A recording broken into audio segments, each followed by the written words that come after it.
এই যে মিস্টার, আপনি এত গরুর মতো নাক ডাকছেন কেন? আমার ঘুমের সমস্যা হচ্ছে। নাক না ডেকে ঘুমাতে পারেন না? আমি মনে মনে মিচিমিচি হাসছি আর নাক ডাকার ভলিউমটা আরো বাড়িয়ে দিলাম।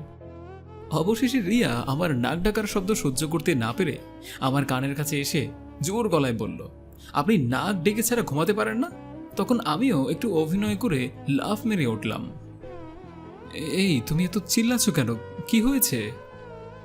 কি হয়েছে মানে? গরুর মতো করে নাক ডেকে ঘুমাচ্ছ, আবার বলছো চিল্লাচ্ছ কেন? এবার যদি নাক ডাকো তাহলে নাকের ওপরে বালিশ দিয়ে চেপে ধরে থাকবো।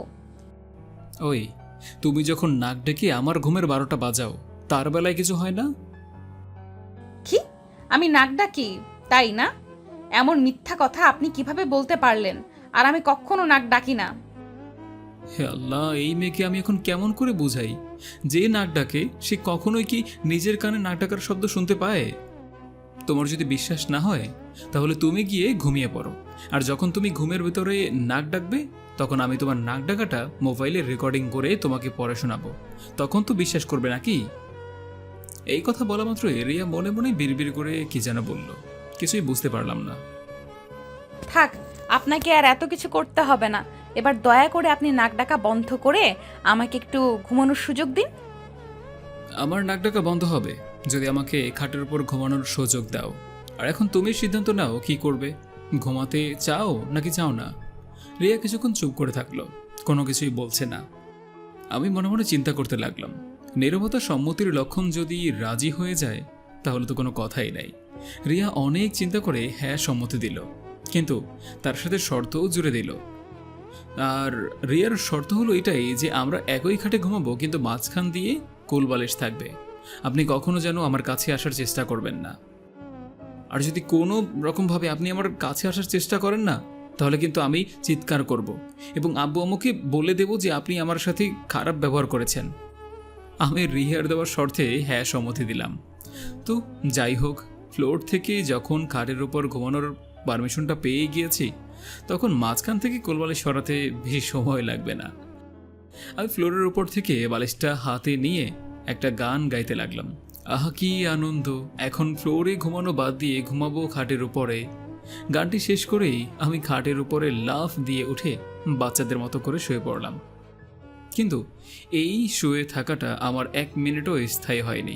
খাটের উপরে গিয়ে শোয়া মাত্রই আমার বালিশটা রিয়া জোর করে নিয়ে নিল, আবার নিচে ফেলে দিল।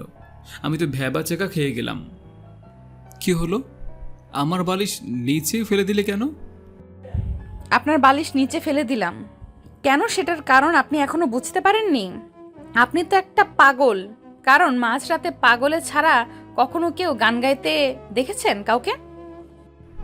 শেষ পর্যন্ত বউ আমাকে পাগল বানিয়ে দিল। বিদায় পৃথিবী বিদায়। এই জীবন রাখার চাইতে নিম গাছের নিচে তোষক রেখে সেই গাছে উঠে তোষকের উপর লাফ দিয়ে আত্মহত্যা করা অনেক ভালো। মরে যেতে মন চাইলেও রাগ আমার 218 পর্যন্ত উঠে পড়েছে। কিন্তু নতুন বউ বলে কোনোরকমভাবে রাগটা একটু কন্ট্রোল করলাম।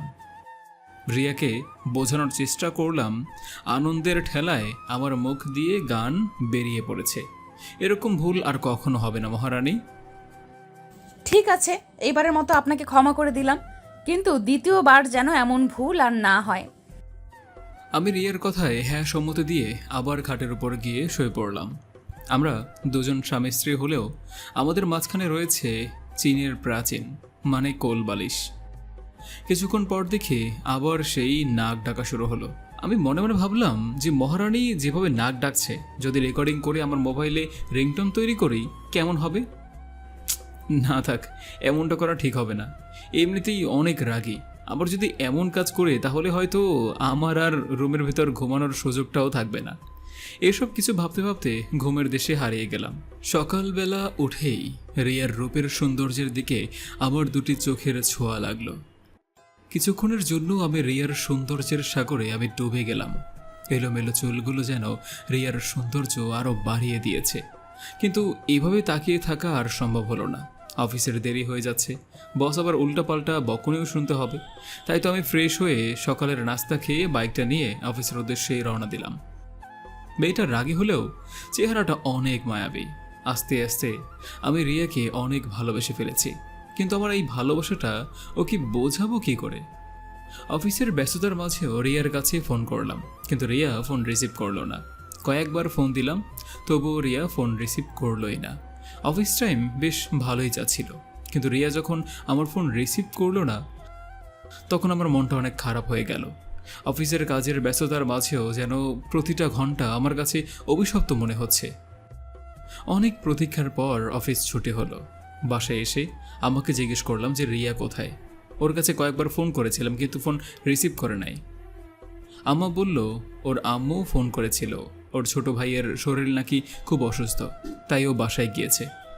যাক বাবা, আজকের রাতটা তাহলে একটু ভালো করে ঘুমাতে পারবো। রাতের খাবার খেয়ে রুমে এসে শুয়ে পড়লাম।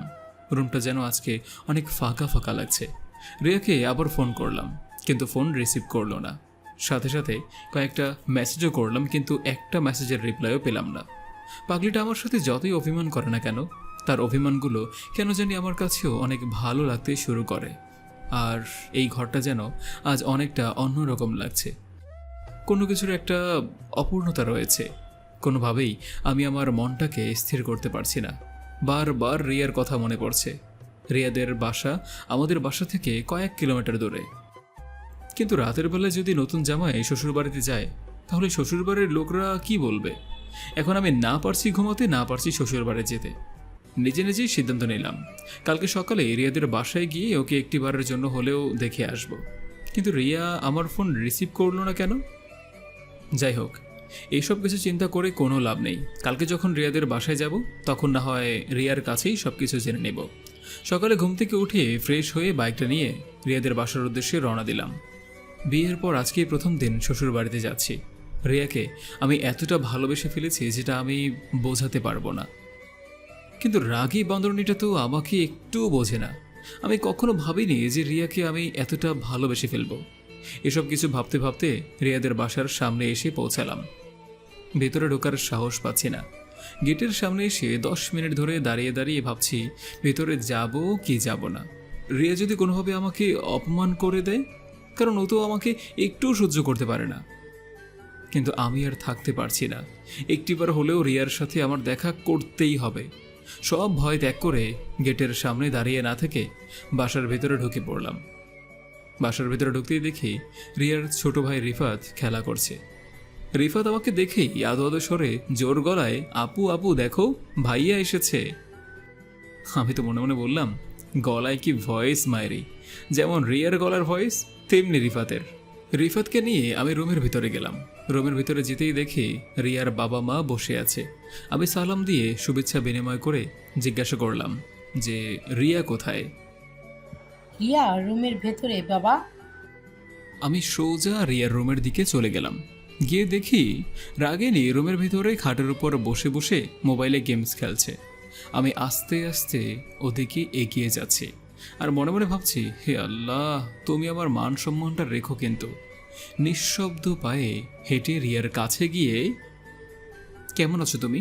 আর তুমি আমার ফোনটা রিসিভ করছো না কেন? আবার কোনো মেসেজের রিপ্লাইও দিচ্ছ না, কেন?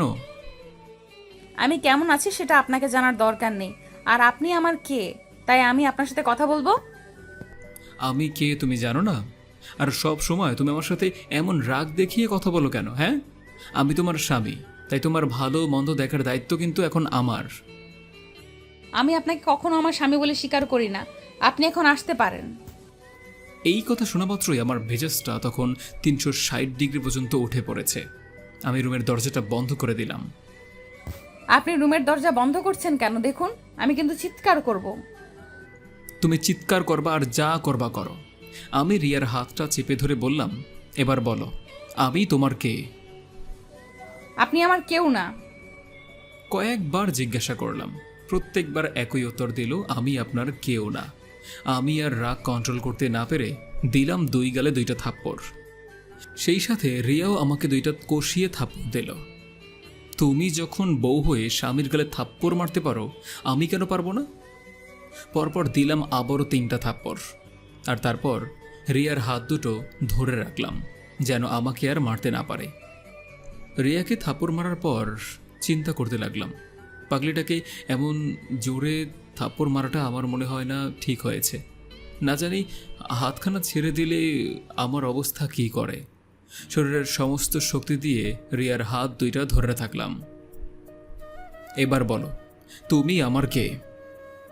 তুমি আমার স্বামী। আমার সাথে আর কখনো খারাপ ব্যবহার করবে না তো?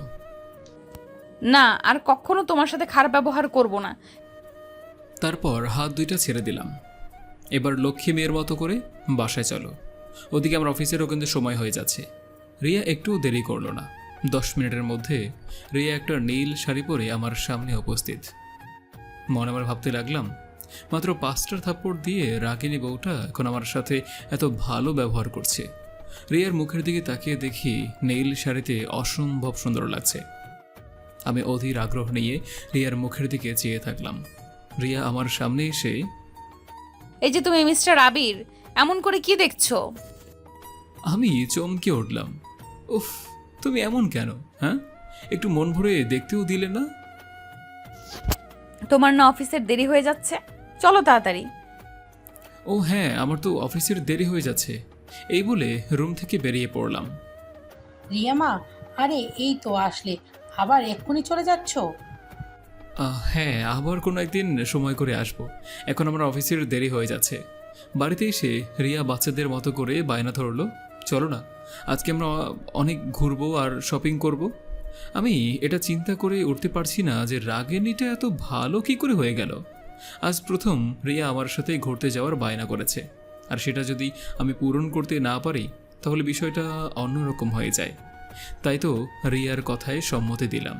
রিয়া আমার সম্মতি পেয়ে একটা মুচকি হাসি দিল। এই প্রথম আমি রিয়ার মুখে হাসি দেখলাম। মনে হচ্ছে যেন রিয়ার সুন্দর মুখের হাসিতে মুক্ত ঝরে পড়ছে। রিয়ার মুখের মুক্ত ঝরা হাসিটা দেখে আমার মনটা শীতল হয়ে গেল। রিয়ার মুক্ত ঝরা হাসিতে আমি অফিসে যাওয়ার কথা ভুলেই গেলাম। কোনো এক অজানা পথে পাড়ি দেওয়ার উদ্দেশ্যে দুজনে বেরিয়ে পড়লাম।